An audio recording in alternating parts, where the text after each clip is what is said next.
Hey guys, welcome back to the channel. It's me, B. Riley, and I just got another guitar that fell right into my lap. I totally didn't plan on getting my hands on, so let's go ahead and have a short video, kind of quick look at this thing. We're not going to do like a full review. I just kind of want to bat around some ideas, get some input from you guys, and then we'll see what we can come up with. Okay, cool. Stay tuned.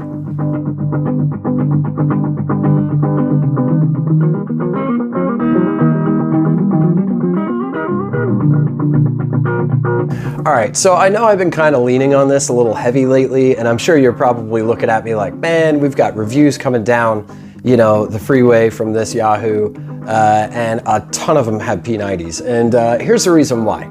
For quite a long while, I could not get my hands on P90 standard equipment stuff. There was like a solid 15 or 20 years there where Gibson really stepped away from it, and Epiphone, of course, they stepped away from it as well because that is their aesthetics that they are essentially utilizing on a constant basis. So if Gibson steps away, then Epiphone follows them, and a lot of other downstream manufacturers start to get away from those trends. And for the longest time, I couldn't get them. And it was driving me nuts. I went hunting for tons of vintage gear, left, right, center, and I could just never find what I want. And eventually, I settled on putting Fat Cats in humbucker, equipped Les Pauls and SGs. So I had this guitar fall into my lap last week, and it popped up on Reverb, and I snapped it up. And if any of you guys were looking at it too, I know it got like 50 offers.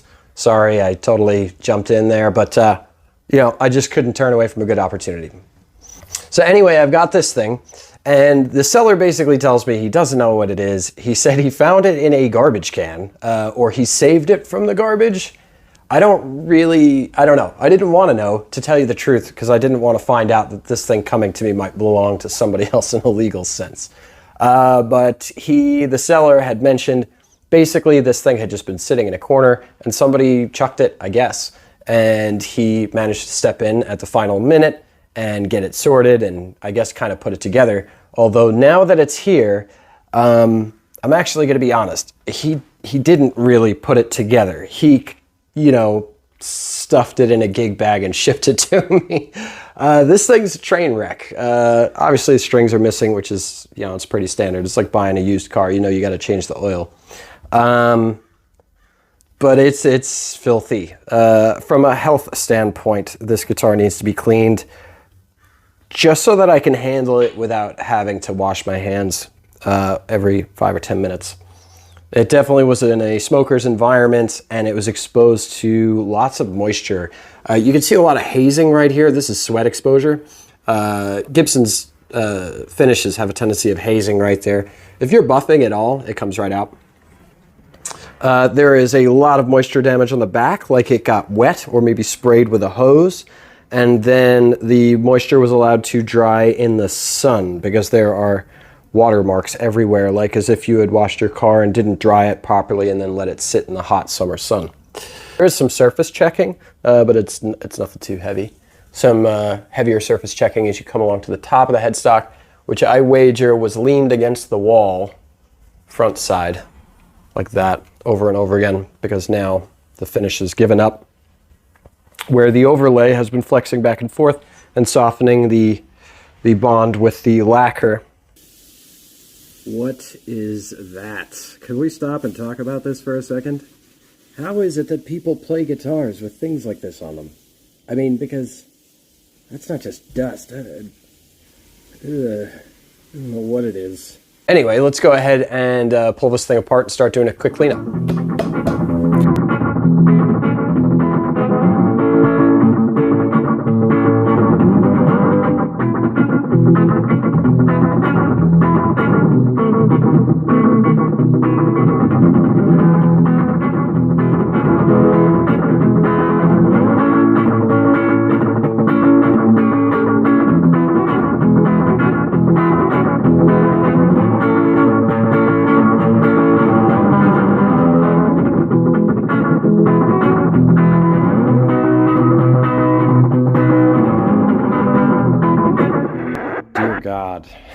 I mean, wow. Okay, so judging by the fret life and everything like that, obviously we could see that this guitar had seen extensive work, but I'm also going to go out on a limb here and say whoever owned this and whoever lovably played it for so long also had a tendency of wearing old socks that hadn't been washed, because god damn, they literally never even took off the tailpiece to give it just a wipe down in between string changes.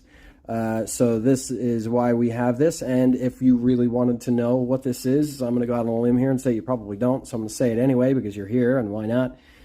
This is a collection of moisture from sweat that doesn't dry, oil from the skin, which then combines with a wonderful cocktail of dander, dust, and hair, and just debris and dirt from the air. And it gets everywhere, and this is not the type of stuff you want to be breathing in. So do yourself a favor, put on a hantavirus level hazmat suit, and wipe this stuff out of there with some soap and some water, just a damp cloth, to capture all these particulates and get them out of your way, so that when you're actually servicing the guitar, you're not getting a horrible disease. Okay, in true form, of course, when we're talking about used guitars, we always get a surprise here and there. This is interesting, and I'm kind of wondering if this is stock, because these aren't P90s or P100s. We've got a stacked single coil, a lot of weight in these pickups. These things must be hotter than the blazes of hell if they're actually working. But as filthy as it was, I actually was pretty resistant to plugging it in and touching it because I didn't want to spread the nastiness of this thing. I do like this. I like the fact that they were dropping studs down and into the body, so you actually have a machined screw for the adjustment on these.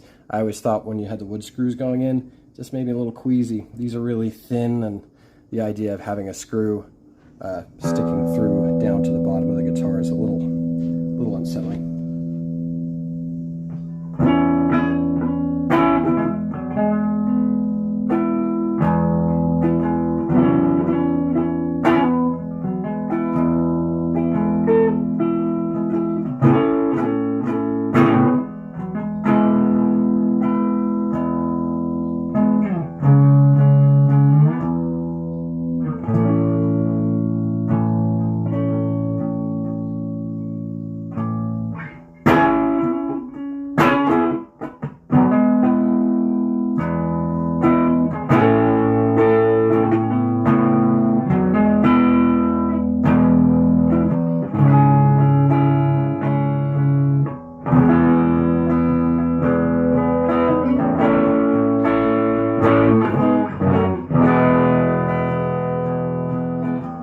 So one thing that always kind of bothers me is the thickness on these pick guards. If you look straight down, you can see that the bevel there is really upright, and what's essentially creating is a narrower series of white lines.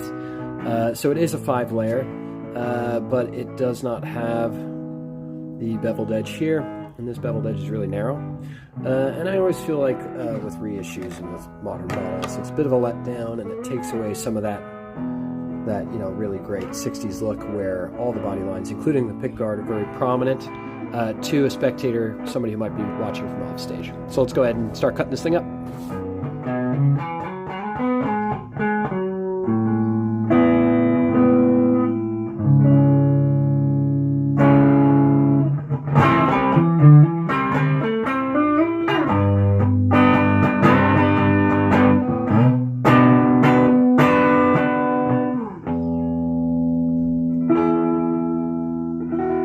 Okay, so there you have it. Unfortunately, the camera ran out, but what we see now, and you can kind of see it against the back of the garage, is got a good thick line up top here.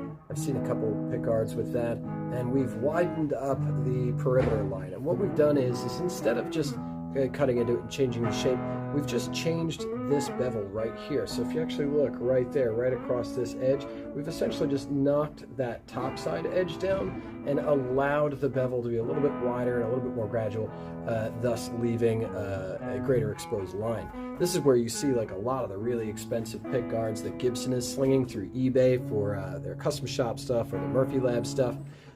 You see that wider bevel on those. And sometimes I don't think people realize how much of an important aesthetic body line pick guards are, and they kind of get lost against the black finish. Okay, so we're back inside and we got the pick guard good to go. The only problem is that you can see here is that we've got, it's a rough line. It looks like something that was kind of just chewed up and spat out and milled and not really done very well. So what we're going to do is we are going to wet sand the edges of this. what I'm going to do is I'm going to stick to about 400 grit just to kind of give this a good clean edge and get rid of all these sanding marks. And then what I'm going to do is maybe just hit it with some 2000 around the extreme edge, and then after that I will just give it a quick buff.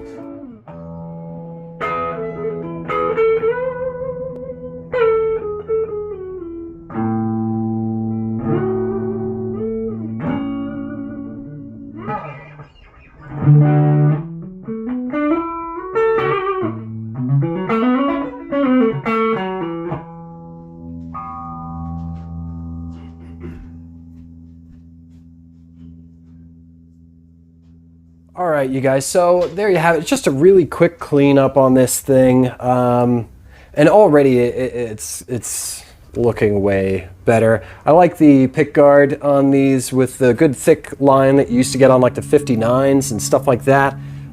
So now it's, you know, it's just, I don't know, it just does something for the look. And obviously it still doesn't have strings or a bridge or a tailpiece on it.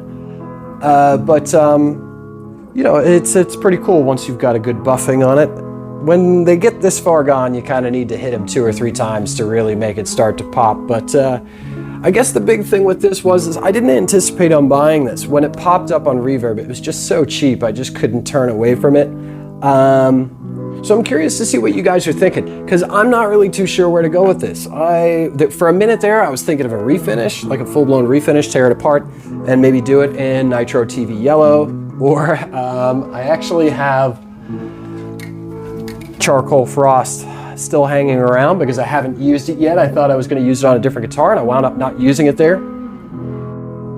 You know, but then I started to really think about, you know, hitting this thing with an orbital and going to town. And to tell you the truth, if the finish were really hashed or if it were just a terribly boring finish, I would definitely jump on it, but it's got some checking in it. The pores are coming through the black and, you know, it just... I think I'm going to go against refinishing it just because it is already a pretty cool looking little guitar. I think maybe just some mods or something like that. So, you know, go ahead and drop it down into the comments on what you think about this one. Kind of surprised about the fact that it's got a set of P100s in it.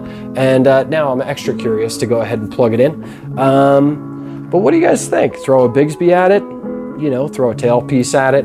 Maybe delete the stop tailpiece and do the wraparound bridge because either one actually has a stop tailpiece, so there's not really any point in having the exact duplicate guitar. But it is a lot of fun and it is an interesting looking guitar, and I think that these are just going to start going up in value because, frankly, I mean, it's pretty absurd that you can get a guitar of this quality with a couple of repairs needed for, you know, $600, $650. You know, it's a pretty cheap coin, so you don't have to be so horrified about doing a modification. You know, as long as it's done correctly. I wouldn't want to, you know, put a bunch of holes in this thing for no good reason. Anyway, just kind of a quick video today. I had the day off because I had worked over the weekend, and my boss had actually called me and told me that I needed to take a day off because apparently it was against California state law for me to be working that many days in a row. So that being said, I was tasked this morning with waking up late, not going to my class, and drinking gallons of coffee in the peace and serenity of my nice and quiet home.